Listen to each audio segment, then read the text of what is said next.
I am Robert Pattinson, and this is Brosnan.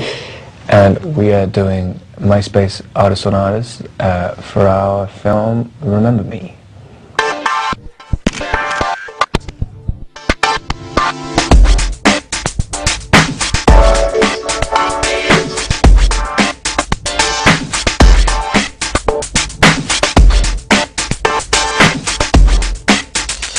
You're amazing in the movie, by the way. I saw it with my wife and my little boy who's 13, Dylan, and my 26-year-old boy, who's Sean, and we just loved it. When did you see it?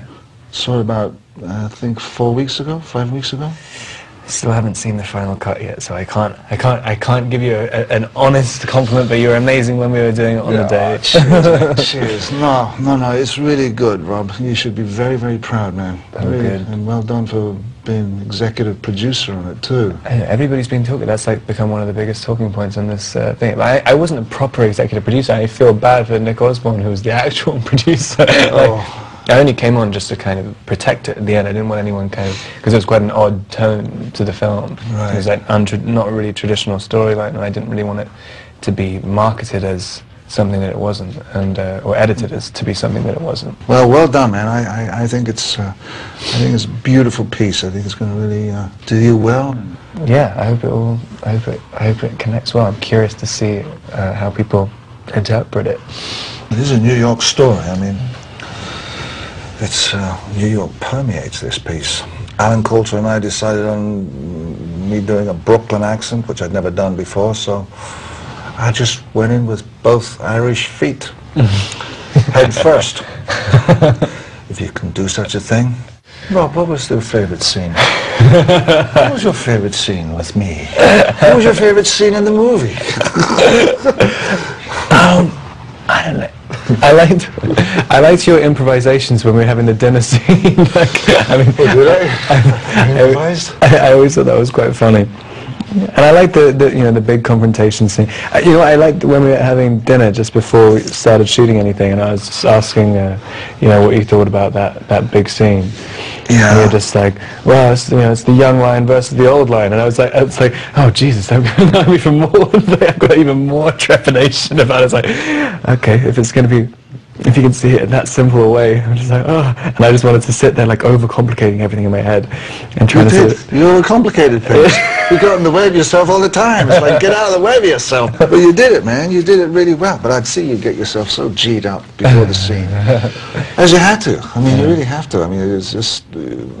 It was fun, like seeing you seem very like comfortable in yourself. But it was the kind of perfect foil, for someone to come in that boardroom scene where Tyler is just so kind of self-conscious, even when he's kind of blowing up, and you're just sort of so completely focused on what you're saying back to him, and it was just kind of like a nice little dichotomy between them.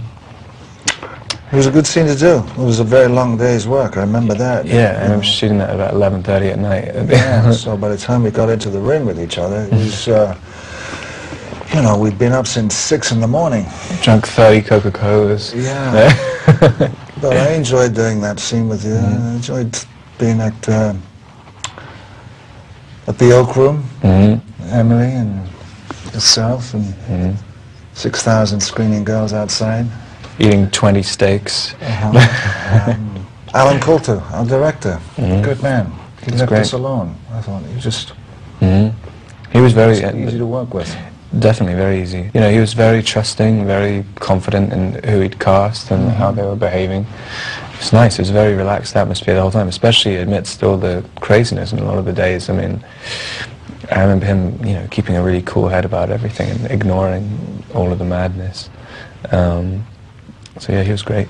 And now you're doing a period piece in London. I'm doing a film called Bellamy with Uma Thurman and Christina Ricci and Kristen Scott Thomas. Wow, and you got some beautiful ladies there. Woo! What period? What time period? It's in 1890s in Paris. And now you've got another of the vampires coming on? There's one more, which may be split into two, which is called Breaking Dawn at the end of the year. I mean, that's the whole thing done. After 2.5 years, the whole thing's finished. That's it, over, done. No more. Nope. It's strange. And there's no way to do it. There are no more books. So unless they just make it up. Well, they can. I mean, they do it with the Bond movies. You know, there was only 7 books, I think, by Fleming all those years ago. There are only 7 books? I think there was only 7 books. Yeah, there was only 7 books. But, you know, what was it? The Dr. No was the first one that Connery made. And I think Connery, I don't know how many he made. He did 5 movies, I think. And then Roger. So Connery did pretty much all of the actual movie, the actual books. Yeah. Oh, and then funny. Roger did some. But by the time I got into the game, they were all done. They had, you know, they just made them up. So be prepared. I don't think they're going to let you get away that easy, man. I mean, I think I'm getting too old. I mean, I can't play 17 forever. I mean, that's the one good thing. Oh, that's true. I don't think I can really play 17 anymore, like now. Oh, you don't want to play it. No, move on, man. Keep moving on. Well, that's good. Thank you for listening to Robert and myself talking about our movie Remember Me. I hope you enjoy it. Go see it. And from me, Pierce Brosnan, good night. Thank you very much for watching.